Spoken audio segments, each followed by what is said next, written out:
Դաշինքները ձևավորվելուց հետո դաշինքները պետք է նստեն սեղանի շուրջ եւ պայմանավորվեն։ Տեսեք, առաջինը համախմբում,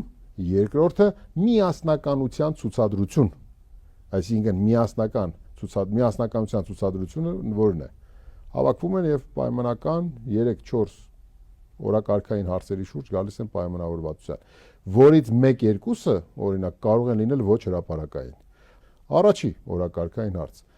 հայտարարում են, որ մենք որևէ պարագայում չենք համագործակցելու քաղաքացիական պայմանագրի եւ քաղաքական ուժի եւ Նիկոլ Փաշինյանի եւ ձայն չի տալու որևէ ընտրված падգամավոր նրան։ Այո, այդ առաջինը։ Կարծում եմ սա այն օրակարգային հարցն է, որ 4 բևերներն էլ 3 կամ 4 բևերներ, եկեք ասենք պայմանականորեն 4 բևերները սրա շուրջ կարող են շատ արագ գան համաձայնության, որովհետեւ 4-ի նպատակն էլ դա է։ Այսինքն իրենք ձգտում են իրական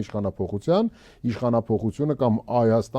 Հայաստանի քաղաքական իշխանությունը եւ ղեկավարումը, կառավարումը պատկերացնում են առանց քաղաքացիական պայմանագրի ներգրավման։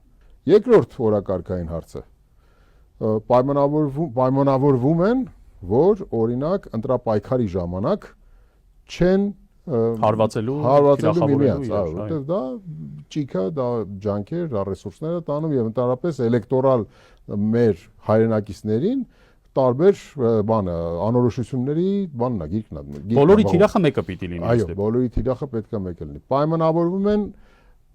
քաղաքական պայքարի մեջ ազնվություն բառը մի քիչ շատ չի բանանում, բայց քաղաքական տերմինոլոգիայով կամ քաղաքագիտության շրջանակներում ազնիվ պայքարի կանոնների վերաբերյալ գալիս են պայմանավորվածություն։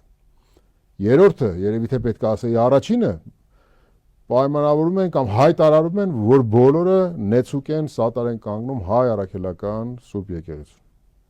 Սրանք այն օրակարգային հարցերն են, որոնցով որ այսօրվա 3-4 բևերներ կարող են ցուցադրել իրենց միասնականությունը։